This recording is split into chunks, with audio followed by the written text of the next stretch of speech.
Kalau kamu ingin bahagia sebenarnya simpel. Merasa cukup dengan apapun yang kamu miliki. Jadi senang itu tidak perlu dikejar. Langsung aja kamu nikmati sekarang. Apapun kondisimu, maka kamu akan bahagia. Ada apapun yang kamu nikmati sekarang, sedikit atau banyak, besar atau kecil, luar biasa atau biasa, nikmatilah. Kalau bahasanya agama, bersyukurlah. Maka kamu saat ini juga bahagia. Tidak usah nunggu besok-besok.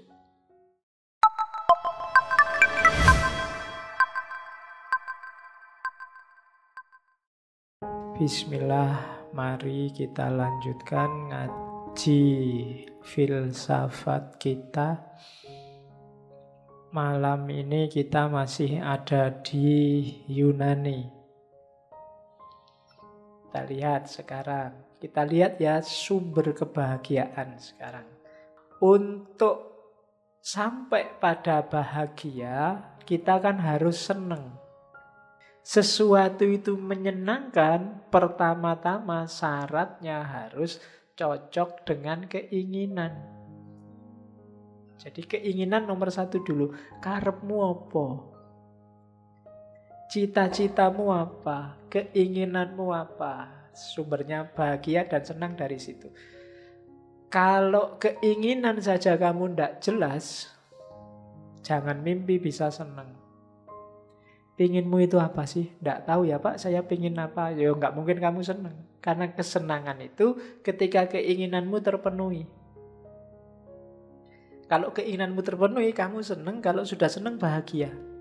Tapi kalau keinginanmu tidak terpenuhi, kamu akan susah, tidak mungkin bahagia. Maka pertama-tama, ayo menata keinginan.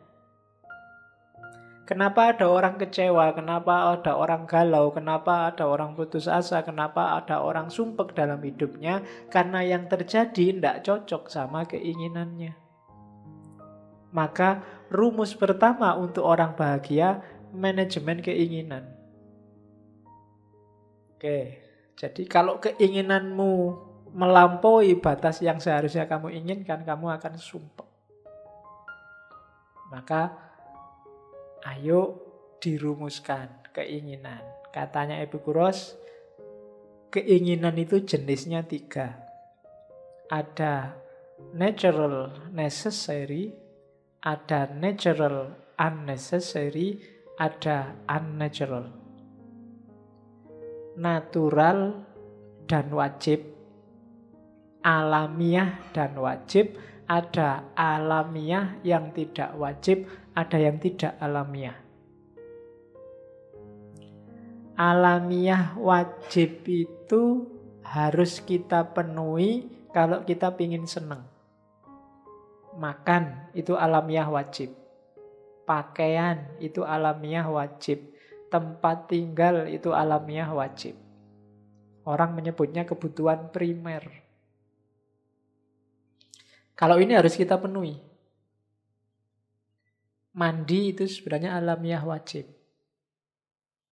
Maka jangan sampai kamu nggak mandi. Apalagi sampai berhari-hari. Ya. Ayo. Pengalaman juga ada, jangan-jangan. Jadi mandilah. Ya di samping kasihan tetanggamu, ya kasihanilah tubuhmu. Hidungmu maksudnya. Jadi natural necessary, alamiah dan wajib. Ini penuhi. Kalau ini jangan dipending. Makan itu alamiah wajib. Tidak usah bersumpah saya tidak makan Pak. Ya tidak, harus makan. Puasa boleh tapi harus buka puasa. Karena ini kebutuhan alamiah wajib.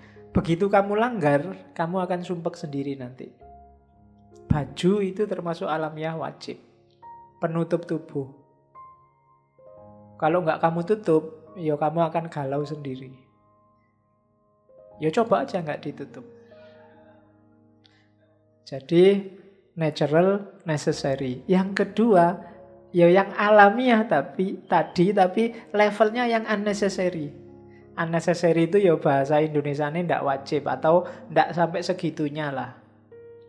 Makan itu wajib, tapi makan yang mewah di restoran kelas tinggi itu unnecessary.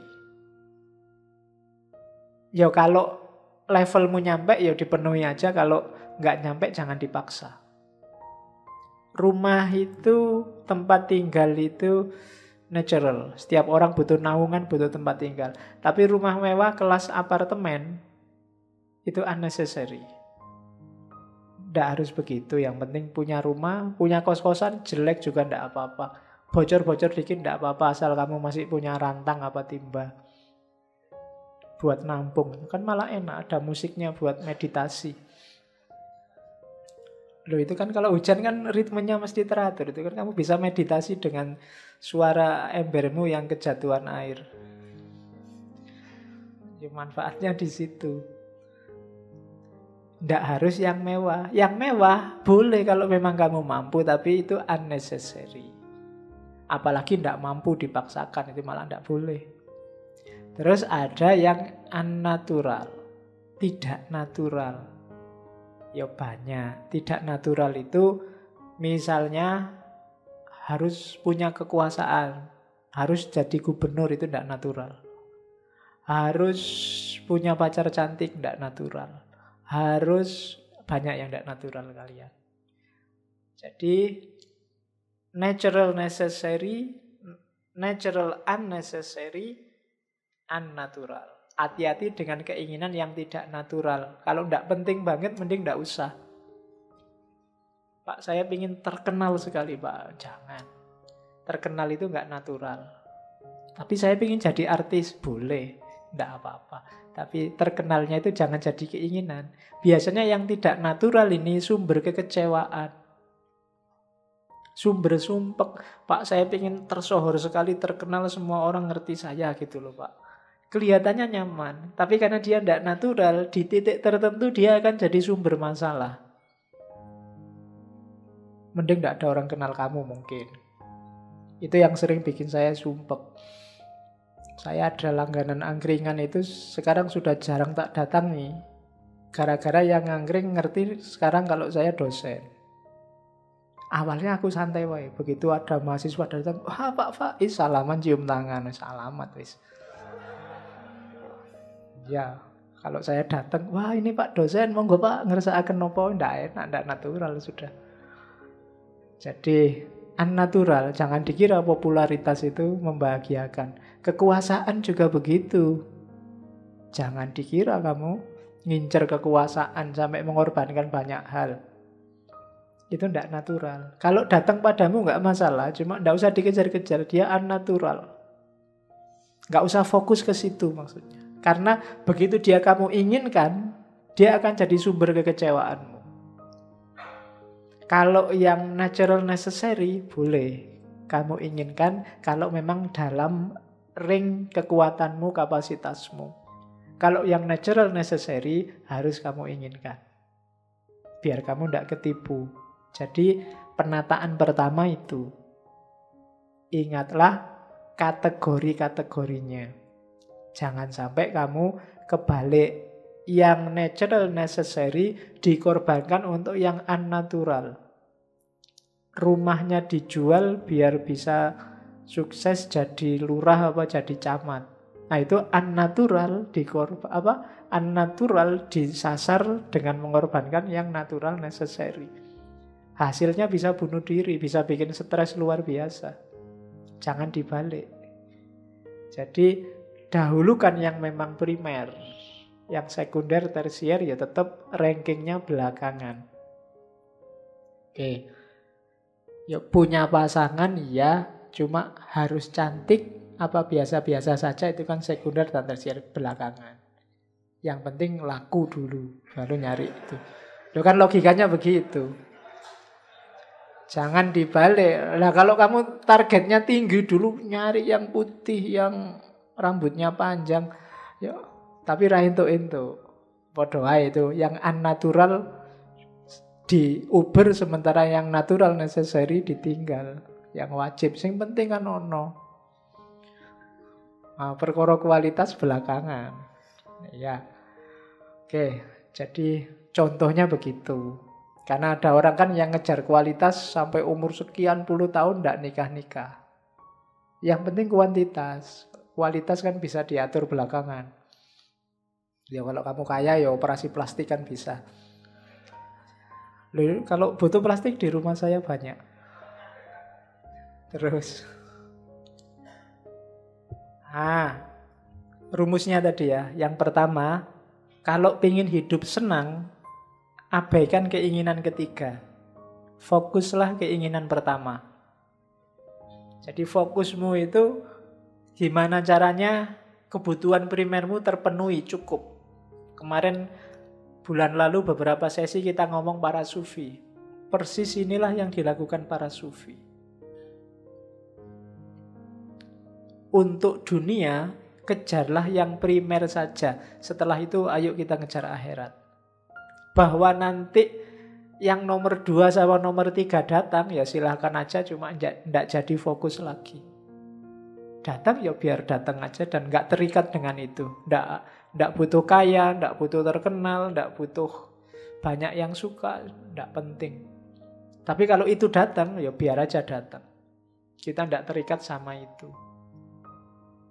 Jadi untuk dunia, penuhi yang nomor 1 saja. Kalau yang nomor 2 itu rumus kedua. Kita boleh memenuhi keinginan kedua asal tidak kontraproduktif. Kontraproduktif itu kita pinginnya seneng malah sebaliknya. Jadi susah. Punya rumah saja cukup. Tapi karena kita mengejar rumah yang mewah, akhirnya kita utang. Begitu kita utang, ya benar kita punya rumah mewah. Tapi tiap hari nggak bisa tidur. Mikir bayar utang. Itu namanya kontraproduktif. Rumus kedua. Boleh sih kamu memimpikan level kedua yang natural unnecessary, tapi hitunglah jangan sampai hasilnya justru sakit, bukan seneng. Kalau hasilnya malah sakit, itu berarti keliru. Wong tadi kita nyari seneng kok biar bahagia. Logika ini mungkin boleh dipakai bagi perempuan-perempuan yang mau poligami, mau dipoligami. Istri 1 itu primer, cukup. Tapi istri 2, 3 itu unnecessary. Kalau hasilnya hanya sumpek, gegeran, galau, ya mending tidak usah. Itu namanya bunuh diri. Pakai rumusnya Epikuros loh ya. Jadi harus dihitung beneran. Mau nambah 1 lagi, tapi kok hasilnya tawuran tiap hari, sumpek aku. Berarti jangan. Kalau kamu nekat, itu namanya nggak jadi seneng, jadi sumpek. Jangan. Ya apa-apa kamu harus pinter ngitung ini. Kalau di Epikuros rumusnya jangan sampai menimbulkan sakit, itu aja kuncinya. Kalau menimbulkan sakit berarti enggak. Terus keinginan yang unnecessary yang nomor 3 itu biasanya senengnya sebentar, tapi dalam jangka panjang akan melahirkan kecewa, tidak puas, tidak nyaman, bahkan kesehatan yang rusak. Ya kayak makanan mewah tadi, makan di restoran, junk food tiap hari. Sekarang enak, tapi dalam jangka panjang kesehatanmu jatuh. Terkenal, enak, tapi dalam jangka panjang mungkin kamu akan banyak kecewa, banyak disusahkan oleh keterkenalanmu. Karena kamu terkenal, terpaksa kemana-mana kamu mikir penampilan. Masa orang terkenal kok kayak gini? Bajunya harus bagus dong, harus tampilnya enak dilihat dong, harus malah mahal, malah menyusahkan. Sukses juga begitu. Sudah terlanjur kamu mengejar kesuksesan materi, begitu kaya luar biasa, ya kayak tadi kamu jadi sumpek sendiri. Melindungi hartamu, mengembangkan hartamu, muter modalmu, dan seterusnya. Harusnya orang hartanya lebih banyak itu kan lebih santai. Tapi dalam kenyataannya, yang hartanya lebih banyak, lebih capek, lebih sumpek. Itu karena cara berpikirnya mengabaikan yang natural necessary, fokusnya pada yang unnatural. atau yang unnecessary. Jadi keinginannya harus ditata.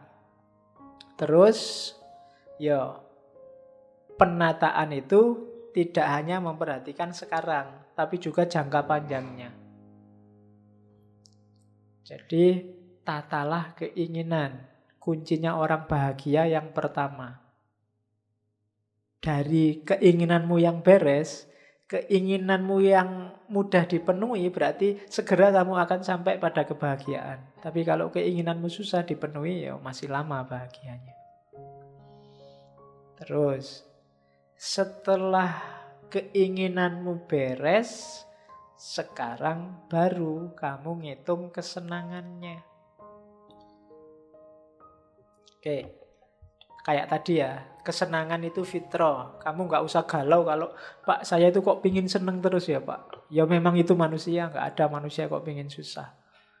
Kalau kamu bilangnya, Pak dalam hidup saya mau susah Pak. Oh itu, ya dibawa ke rumah sakit jiwa. Nggak ada orang yang kok cita-citanya susah. Itu fitrah. Nah, ada beberapa catatan dari Epikuros. Yang pertama apa? Meskipun kesenangan itu baik, tidak semua kesenangan harus dipenuhi. Pinter-pinter mengatur.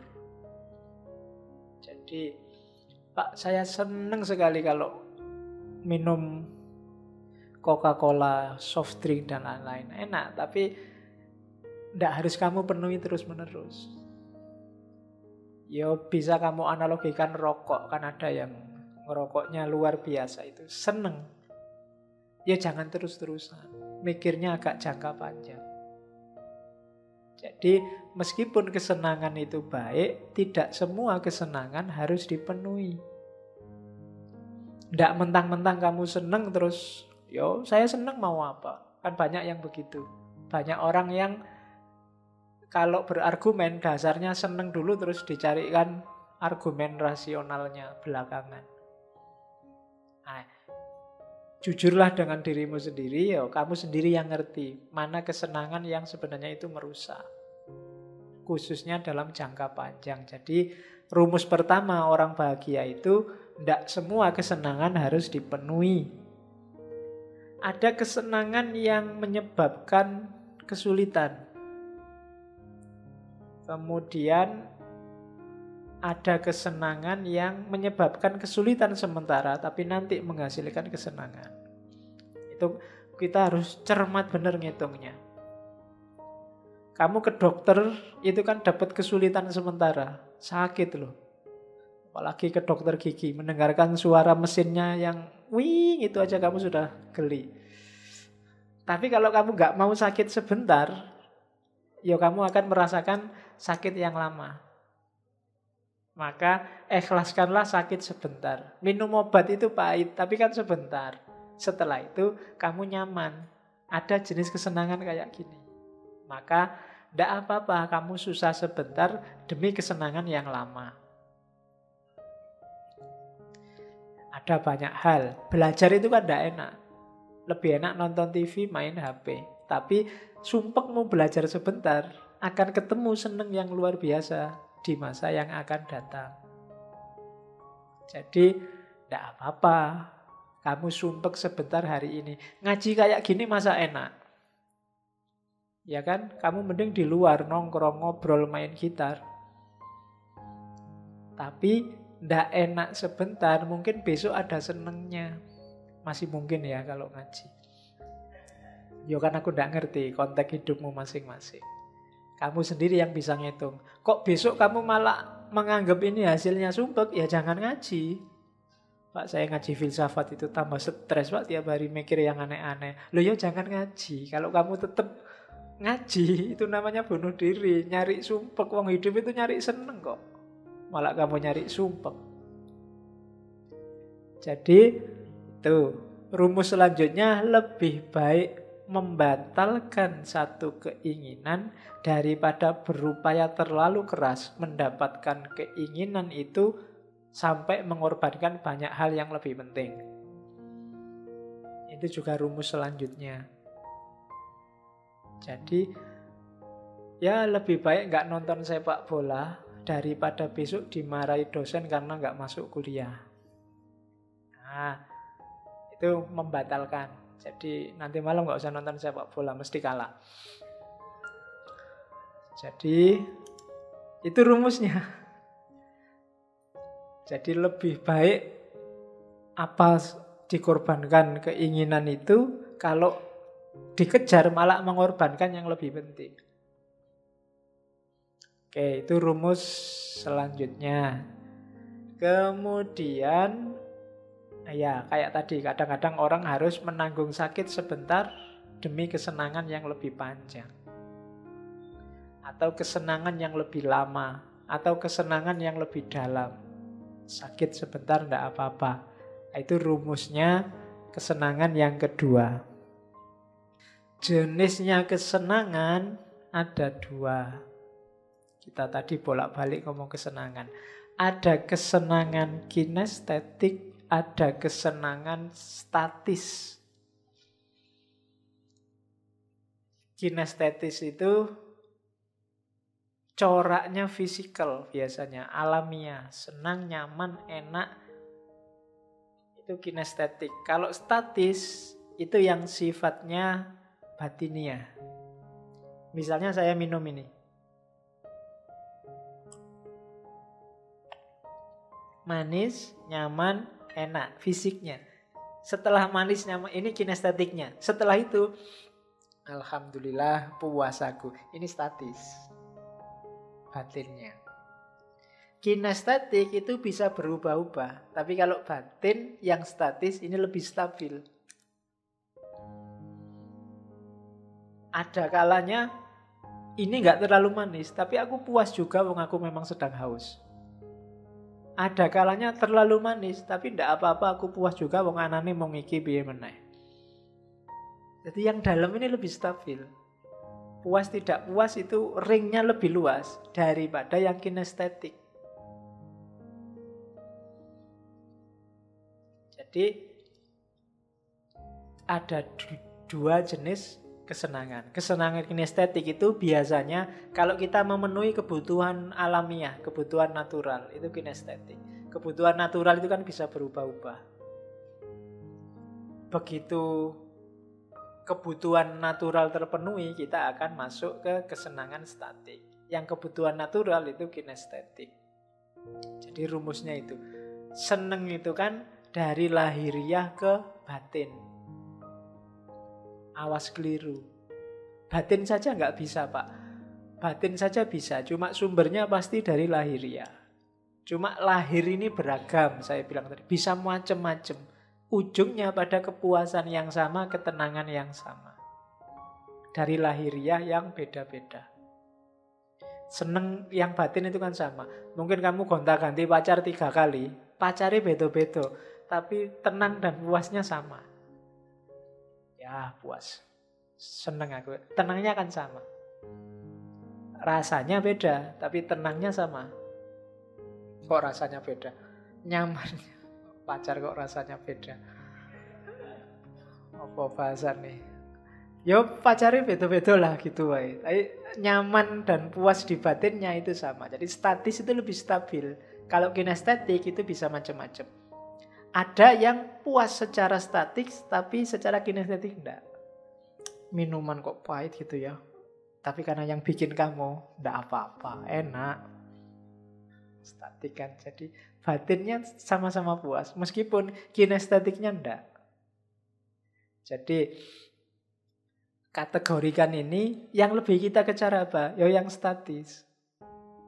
Jangan ketipu dengan yang kinestetik. Kinestetik itu kadang-kadang kesenangan sebentar harus ditebus dengan kesumpekan yang panjang. Maka orang yang paham logika ini tidak akan mau nginep berdua sama pacarnya di hotel. Kenapa? Ketika kamu nginep itu yang kamu kejar kesenangan kinestetik. Statiknya tidak akan ketemu. Yo puasnya sih ya tapi sebentar. Setelah itu, galau lagi kamu, sumpek lagi. Ini keluar hotel ada yang tahu enggak ya? Nanti bisa macam-macam, efeknya bisa panjang. Kalau yang kamu kejar hanya kesenangan kinestetik. Jadi ada 2 jenis kesenangan. Perhatikan kesenangan yang statis, lebih long lasting, durasinya lebih lama dibandingkan kesenangan yang kinestetik, yang sifatnya fisikal. Maka jangan tertipu oleh yang fisik. Yang fisik bisa berubah-ubah. Kalau kamu suka seseorang hanya dari wajahnya, yang bikin kamu puas wajahnya, maka 50 tahun yang akan datang dia akan kamu buang. Karena mesti wajahnya berubah. Ya kecuali tadi operasi plastik. Jadi ya tidak ada orang yang cantik atau tampan itu permanen. Yang permanen kan jelek. Loh iya, kejelekan itu kan permanen. Saiki jelek, besok jelek, sampai besok-besok ya tetap jelek. Jadi jelek itu absolut, kalau cantik itu temporer. Jadi relatif. Oke, maka carilah yang lebih sejati, jangan nyari yang temporer. Oke, carilah yang statis, jangan yang kinestetik. Oke, terus. Nah, ngukurnya terus gimana kesenangan itu? Ukurlah dari 3 hal. Intensitasnya, durasinya, dan kemurniannya. Ya. Ini ranking ya, 1, 2, 3. Semakin ke bawah, semakin sejati, semakin ke atas, semakin enggak. Yang paling mudah seneng itu diukur intensitasnya, kuatnya rasa. Enak, nikmat. Jawa Timur kan gitu ngomongnya. Ya, kuwedi, duwowo kan gitu. Loh iya loh, Jawa Timur kan gitu kalau ngomong. Kalau orang Jogja kan duwowo jadi dowi.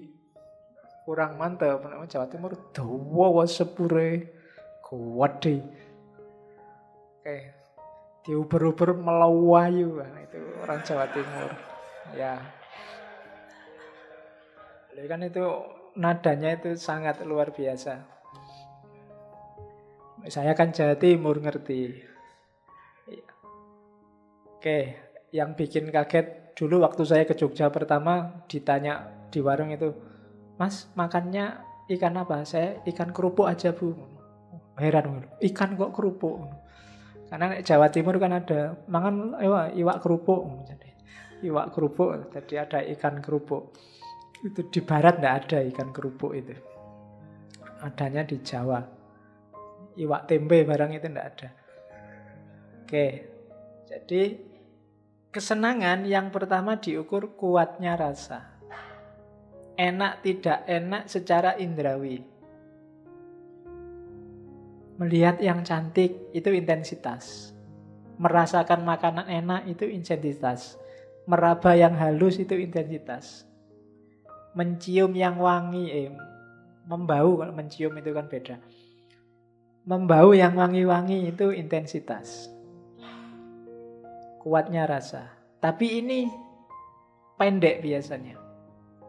Perhatikan juga durasinya. Carilah kesenangan yang durasinya lebih lama. Meskipun intensitasnya sebentar, tapi durasi senangnya lama. Mana yang senyumnya membahagiakanmu lebih panjang? Itu biasanya lebih menyenangkan. Jadi melihat senyumnya dia sampai berminggu-minggu aku tidak akan lupa. Itu berarti durasinya lebih lama dibandingkan yang seneng sebentar terus sudah lupa besok. Itu berarti durasinya pendek. Pilihlah yang durasinya lebih lama. Atau ada yang lebih menyenangkan lagi dibandingkan itu apa? Yang lebih murni. Yang lebih murni apa? Yang tidak ada rasa sakitnya sedikit pun. Hampir semua kesenangan itu melewati rasa sakitnya. Ada rasa sakitnya. Tapi carilah jenis kesenangan yang tidak ada kandungan sakitnya sama sekali. Itu biasanya kesenangan yang lebih layak untuk dinikmati. Ya, kesenangan yang dimulai dari rasa sakit itu misalnya senangnya makan, itu kan diawali dari sakitnya lapar. Enaknya tidur, itu kan diawali dari sakitnya kamu ngantuk. Ngantuk itu kan sengsara. Pokoknya kamu degluk itu kan luar biasa sengsaranya. Tapi setelah sakit ini, kamu mengalami nikmat apa? Tidur. Makan juga begitu. Kalau makanmu tidak didahului lapar, nikmatnya berkurang. Berarti makan itu senangnya tidak murni. Senang yang murni itu contohnya kayak tadi, persahabatan. Ini kan senangnya murni. Kesehatan. Kalau Epikuros mencontohkan kesehatan, karena kesehatan itu senangnya murni. Nggak didahului sakit. Lu Pak harus sakit dulu, enggak. Kan minum obat. Lo minum obat itu kalau kamu sudah sakit. Kalau hidupmu baik, hidup baik itu nikmat. Hasilnya sehat, sehatnya juga nikmat. Jadi itu berarti apa? Lebih murni. Mungkin agama bisa kamu masukkan, cuma Epikuros orangnya tidak percaya Tuhan secara eksistensial. Dia percayanya Tuhan fungsional aja. Kalau ada manfaatnya ya, kalau enggak ya buat apa. Ya, jadi Tuhan yang fungsional. Kalau Tuhan yang tidak jelas, nanti dia punya teori yang menggegerkan dunia teologi. Terus, yang ketiga, tadi kan seneng. Yang ketiga ini, kalau kamu ingin bahagia sebenarnya simpel. Merasa cukup dengan apapun yang kamu miliki. Jadi, seneng itu tidak perlu dikejar. Langsung aja kamu nikmati sekarang, apapun kondisimu. Maka kamu akan bahagia.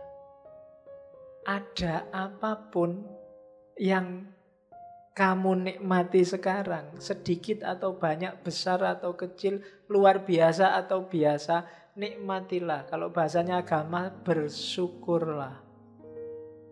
Maka kamu saat ini juga bahagia, tidak usah nunggu besok-besok. Pak, saya ingin mengejar kebahagiaan. Ngapain dadak dikejar? Nikmati sekarang juga. Wong dia nggak lari kemana-mana. Dan dia juga nggak hilang. Kalau adanya cuma teh sama air putih, kopinya nggak dibawa ke sini, dinikmati aja apa adanya. Kalau kamu dadak adanya teh sama air putih kok membayang-bayangkan kopi, wah kopi kuwi enak mungkinnya kalau ada di sini. Nah, itu mesti nggak bahagia kamu. Tapi kalau kamu merasa cukup dengan teh sama air putih ini, ya sudah. Bahagia kamu sekarang. Apakah punya pasangan atau kamu sedang jomblo, dan kamu merasa cukup dengan itu, ya sudah. Jomblo kan nggak masalah, kamu masih bisa beli sabun. Bunganya opo kamu? Lah kok kamu ketawa, emangnya kemana arahnya? Oke, jadi merasa cukup dengan apa yang kamu miliki sekarang. Kuncinya itu. Kenapa?